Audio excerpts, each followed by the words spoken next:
Hello everyone, मैं Ashok Kumar. Information bye AKP channel में हम आप सबका स्वागत करते हैं।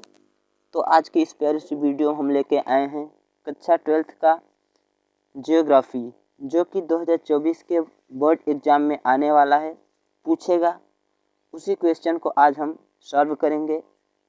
तो आपसे मेरा वादा है कि यदि आप इस वीडियो को शुरू से अंत तक देखेंगे, याद कर लेंगे, तो आपका 19+ जो है कि मार्क्स उठेगा बोर्ड एग्ज़ाम में और आप अच्छे से देख पाएंगे अपने बोर्ड एग्ज़ाम के क्वेश्चन को। तो मेरे प्यारे दोस्तों, लेट नहीं करेंगे, अब शुरू करते हैं। बट इसके पहले हम ये कहना चाहेंगे आपसे कि जो भी अभी इस हमारे इन्फॉर्मेशन बाय एकेपी चैनल को सब्सक्राइब नहीं किया है, प्लीज़ वो सब्सक्राइब कर लें और पढ़ें। तो दोस्तों, ज़्यादा लेट नहीं करना चाहेंगे, वीडियो को शुरू करना चाहते हैं आप शुरू से अंत तक देखिए, बीच में तनी भी स्किप नहीं करेंगे। तो ये हमारा रहा पहला क्वेश्चन। तो पहला क्वेश्चन क्या है, देखिए, निम्नलिखित में से कौन सा एक मानव भूगोल का उपागम नहीं है। तो मेरे प्यारे दोस्तों, मेरे प्यारे भाइयों, आप इसमें ऑप्शन देखिएगा। मैं 4 ऑप्शन आपको दे रहा हूँ जो कि आपके सामने है। पहला ऑप्शन है क्षेत्रीय विभिन्नता, दूसरा प्रतीकात्मक उपागम, ग व्यवहार परक उपागम, घ मानवतावादी उपागम। ठीक, तो ये हमारे हैं, देखिए 4 ऑप्शन। इसमें से मेरे प्यारे दोस्तों सही है ख का प्रतीकात्मक उपागम। अब हमारा क्वेश्चन आता है दूसरा। तो दूसरा क्वेश्चन है, निम्नलिखित में से पर्यावरणीय निश्चयवाद का प्रतिपादन कौन है। क ईसी सैम्पुल, ख ग्रिफिथ टेलर, ग ओ एव के स्पेट, घ ई हंटिंगटन। तो इसमें से राइट होगा ख ग्रिफिथ टेलर। तो अगला क्वेश्चन नंबर 3, हमारा क्वेश्चन नंबर 3 कह रहा है कि द्वितीय क्रियाएं निम्न में से किससे संबंधित है, जिसमें 4 ऑप्शन आपको दिए गए हैं। अब आप चूज कीजिए इन चारों ऑप्शन में कि राइट आंसर कौन है। पहला कृषि, दूसरा पशुपालन, तीसरा खनिज और चौथा प्रसंस्करण। तो दोस्तों ये कह रहे हैं द्वितीय क्रियाएं निम्न में से किससे हैं। तो इसमें द्वितीय क्रियाएं हैं पशुपालन, क्योंकि प्राथमिक जो होता है वो पहले नंबर पे आता है, द्वितीयक जो आता है वो पशुपालन में आता है। तो अब हम देखेंगे क्वेश्चन नंबर 4, जो कि कह रहा है कि निम्न में से तृतीय सेवा क्षेत्र में कौन संबंधित है या तृतीय सेवा क्षेत्र से कौन संबंधित है। तो हमने अभी पहले पढ़ा कि द्वितीयक, अब आगे तृतीयक में। तो दोस्तों इसका राइट आंसर होगा, राइट क्वेश्चन का आंसर होगा क संचार, क्योंकि संचार, वाणिज्य, शिक्षा, डॉक्टर ये तृतीयक सेवा क्षेत्र में आते हैं।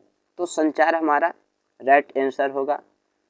आप कंफ्यूज नहीं होंगे, ये संचार जो है तृतीयक सेवा क्षेत्र में ही आता है। अब हमारा प्रश्न नंबर जो है, क्वेश्चन नंबर जो है वह 5 है, निम्न देशों में किसकी जनसंख्या अधिक है। जो कि यहाँ आपको 4 देश दिए गए हैं, आपको बताना है कि इन देश में किस देश की जनसंख्या सबसे अधिक है। तो क ब्राज़ील, ख संयुक्त राज्य अमेरिका, ग इंडोनेशिया, घ बांग्लादेश। तो दोस्तों आप इसमें देख रहे हैं जो कि राइट आंसर संयुक्त राज्य अमेरिका ख का है। संयुक्त राज्य अमेरिका में सर्वाधिक जनसंख्या वाला देश है इन 4 ऑप्शनों में से। तो ये रहा ख का। हमारा अगला क्वेश्चन आ रहा है 6ठा नंबर, कृषि कार्यों में भौम जल का प्रयोग कितने प्रतिशत होता है। जो हम कृषि कार्य करते हैं उसमें भौम जल का उपयोग कितने प्रतिशत होता है। तो ऑप्शन नंबर क 82%, ख 72%, ग 91% और घ 92%। तो दोस्तों इसमें राइट आंसर होगा घ 92%। कृषि कार्यों में भौम जल का प्रयोग 92% ही होता है। तो ये सॉल्व। अगला क्वेश्चन नंबर 7। तो हमारा क्वेश्चन नंबर 7 कह रहा है कि पृथ्वी का निम्न में से कितने प्रतिशत धरातल जल से आच्छादित है। पृथ्वी का निम्न में से कितने प्रतिशत धरातल जल से आच्छादित है। तो जो है कि ऑप्शन नंबर क 18%, ख 71%, ग 91% और घ जो है वो है 61%। तो इसमें से हमारा राइट आंसर होगा ख 71%। भौम का निम्न में से 71% जल का जो है कि उपयोग होता है। तो इसमें हमारा दूसरा जो है यही सही है। अब हमारा अगला क्वेश्चन नंबर 8। क्वेश्चन नंबर 8 कह रहा है कि प्रादेशिक नियोजन का संबंध किससे है, जो कि ऑप्शन पहला है क आर्थिक व्यवस्था के विभिन्न सेक्टरों का विकास, ख क्षेत्र विशेष के विकास का उपागम, ग परिवहन जाल तंत्र में क्षेत्रीय अंतर, घ ग्रामीण क्षेत्रों का विकास। तो दोस्तों आप इसमें ध्यान से देखिए, जो हमारा राइट आंसर है वो है ख क्षेत्र विशेष के विकास का उपागम।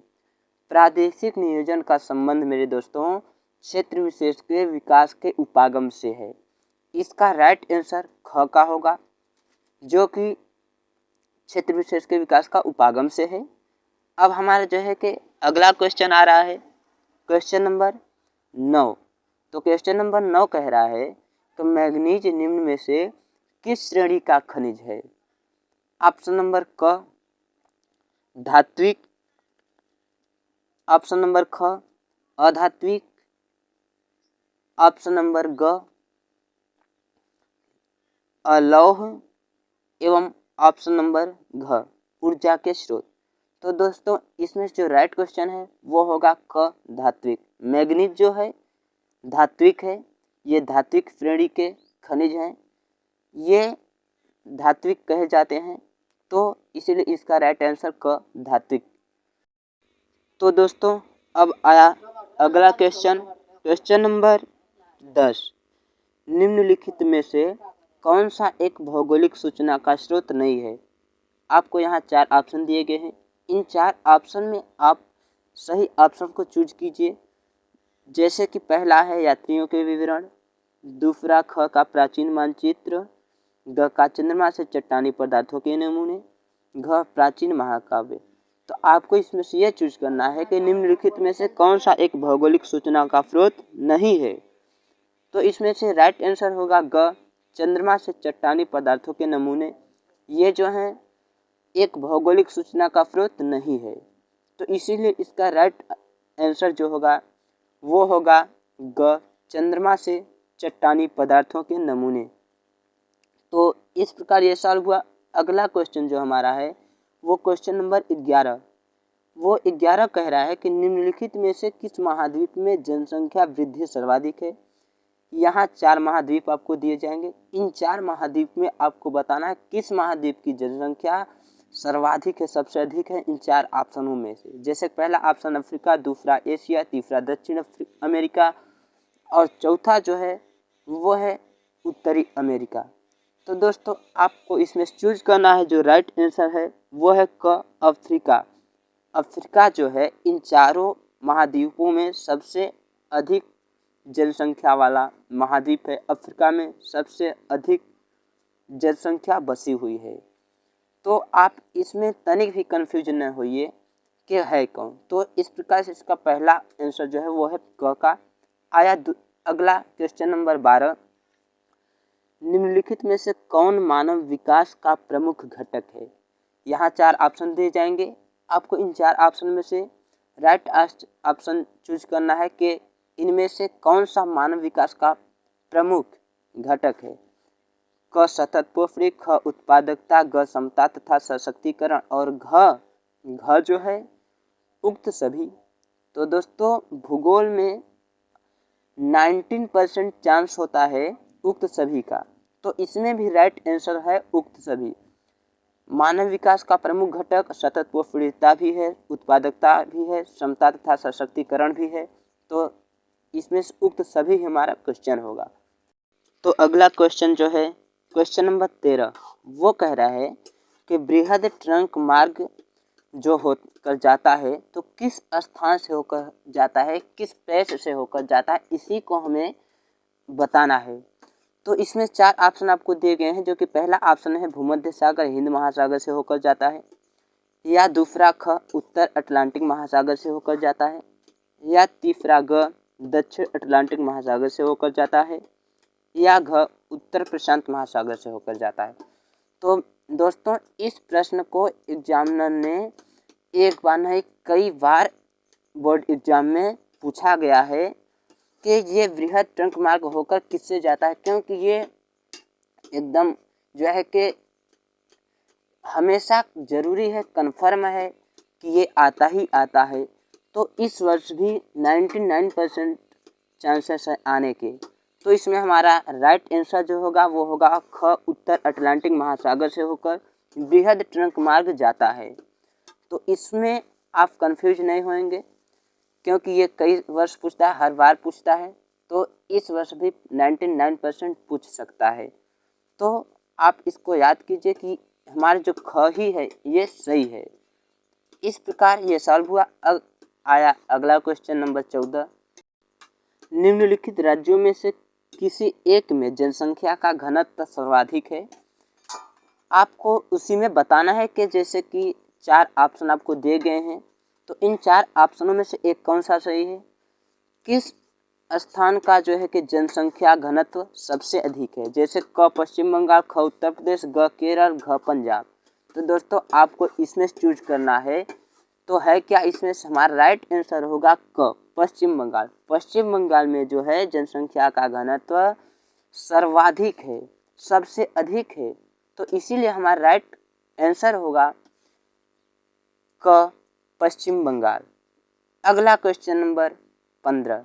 तो क्वेश्चन नंबर 15 कह रहा है बिग इंच पाइपलाइन के द्वारा परिवहन किया जाता है। तो क्या बिग इंच पाइपलाइन के द्वारा परिवहन किया जाता है। तो आप यहाँ देखेंगे कि ऑप्शन आपको 4 मिले हैं, जो कि हर क्वेश्चन में आपको 4 ऑप्शन दिए जाते हैं। उसी प्रकार इसमें भी आपको 4 ऑप्शन दिए गए हैं। आप अपना दिमाग लगाइए और चूज कीजिए कौन सही है। तो जैसे कि कह रहा है कि बिग इंच पाइपलाइन के द्वारा परिवहन किया जाता है, तो दूध का भी हो सकता है, जल का भी हो सकता है, पेट्रोलियम गैस एलपीजी का भी हो सकता है, और पेट्रोलियम का भी हो सकता है। तो इसमें होगा एक का, वो राइट आंसर इसमें होगा घ पेट्रोलियम। बिग इंच पाइपलाइन के द्वारा पेट्रोलियम का परिवहन किया जाता है, ना कि दूध, जल या तरल पेट्रोलियम एलपीजी का। तो दोस्तों इसमें जो राइट आंसर है वो है पेट्रोलियम घ। तो क्वेश्चन नंबर 15 ये कह रहा है कि भारत का सबसे लंबा राष्ट्रीय महामार्ग कौन से हैं। तो दोस्तों आप जानते हैं कि भारत में कई ऐसे राष्ट्रीय महामार्ग हैं जो कि काफ़ी लंबे चौड़े हैं। उन्हीं राष्ट्रीय महामार्गों में से पूछ रहा है कौन सा महामार्ग सबसे लंबा है, जैसे कि NH1 या NH4 या NH5 या NH7। तो दोस्तों इसमें हमारा राइट आंसर होगा घ का NH7। जो राष्ट्रीय महामार्ग है भारत का, वो NH7 सबसे लंबा महामार्ग है। तो इसीलिए हमारा इसका राइट आंसर होगा घ का NH7। NH7 भारत का सबसे लंबा राष्ट्रीय महामार्ग है। तो आप इसमें कंफ्यूज न होइए, क्योंकि इस प्रश्न को भी एग्जामिनर ने कई बार जो है कि एग्ज़ाम में पूछता है कि कौन है, क्योंकि ये इजी है, जनरल में है, जीके जीएस काफ़ी जगह आते हैं। तो इसमें हमारा राइट आंसर होगा घ का होगा, आप कंफ्यूज न होंगे। अगला क्वेश्चन नंबर 16। निम्नलिखित में से कौन सा नगर नदी के किनारे अवस्थित नहीं है। कह रहा है कि इसमें से कौन सा नगर है जो नदी के किनारे अवस्थित नहीं है। तो जैसे कि पहला ऑप्शन बता रहे हैं आगरा या पटना या भोपाल या कोलकाता। तो दोस्तों इसमें से राइट आंसर हमारा है ग भोपाल का। भोपाल जो है निम्नलिखित में से ऐसा भोपाल नगर है जो कि नदी के किनारे अवस्थित नहीं है। तो इसीलिए ये हमारा क्वेश्चन जो है 16, इस क्वेश्चन का आंसर जो होगा ऑप्शन नंबर ग भोपाल। भोपाल जो है नदी के किनारे अवस्थित नहीं है। अगला क्वेश्चन है 17। निम्नलिखित में से गैरिसन नगर कौन सा है। यहाँ 4 आपको नगर दिए गए हैं। पूछ रहा इन 4 नगर में गैरिसन नगर कौन है, और गैरिसन नगर उन्हें कहते हैं जहाँ के सैनिक रहते हैं, जैसे अम्बाला। तो इसमें हमारा इसमें हमारा गैरिसन नगर कौन सा है, अम्बाला। अम्बाला जो है गैरिसन नगर है। तो इसमें राइट आंसर होगा ऑप्शन नंबर ग, अम्बाला। अगला हमारा क्वेश्चन जो है वो 18 नंबर, स्वर्ण से नहीं वरन एक राष्ट्र किससे मजबूत और महान बनता है।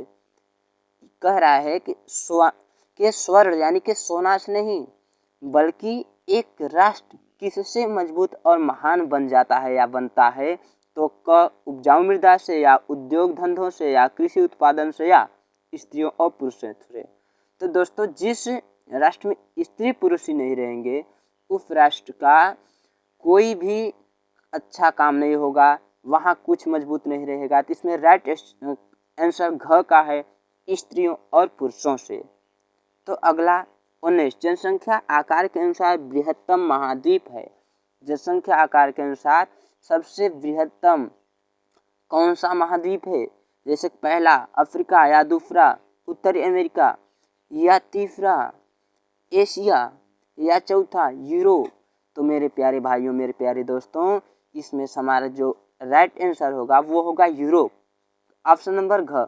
जनसंख्या आकार के अनुसार यूरोप जो है बृहत्तम महाद्वीप है। तो इसीलिए इसका राइट आंसर, सही आंसर जो होगा वो होगा ऑप्शन नंबर घ, यूरोप। यूरोप ही एक ऐसा देश है जहाँ का आकार के अनुसार बृहत्तम है जनसंख्या। तो मेरे प्यारे दोस्तों, अब आया लास्ट, नेक्स्ट और 20 नंबर यानी कि 20वें नंबर का प्रश्न। भारत का औसत गणितीय घनत्व क्या है। 312, या 320, या 382, या 334। तो इसमें से आपको ये देखना है कि जैसे मान लीजिए हमारा भारत है, तो भारत में गणितीय औसत का घनत्व क्या है। तो हमारा राइट आंसर होगा दोस्तों इसमें ग, 382। 382 जो है भारत का औसत गणितीय घनत्व है। तो इसीलिए आप भूलेंगे नहीं, और यही हमारा जो है कि एग्ज़ाम का बोर्ड पेपर का जो है कि क्वेश्चन सॉल्व हुआ। तो इसी प्रकार बोर्ड एग्ज़ाम के 2024 वाले बोर्ड एग्ज़ाम के सभी प्रश्नों के उत्तर को जानने के लिए हमारे चैनल इन्फॉर्मेशन बाय AKP को सब्सक्राइब करें और पढ़ें। तो हम वो वीडियो बनाते हैं दोस्तों कि जो 2024 के बोर्ड एग्ज़ाम में आने वाले प्रश्न पत्र में पूछे जाने वाले क्वेश्चन है, उन्हीं क्वेश्चन का उत्तर हम वीडियो पे बनाते हैं। तो आप जो है इसको शुरू से अंत तक देखिए और अच्छे से पढ़िए, आपको हर एक प्रश्न का उत्तर आपको मिल जाएगा। और आप हमारे इस चैनल को ज्वाइन करें और पढ़ते हैं। तो दोस्तों फिर से मिलेंगे हम आपके साथ एक नई वीडियो के साथ अगले दिन। तब तक के लिए वंदे मातरम, जय।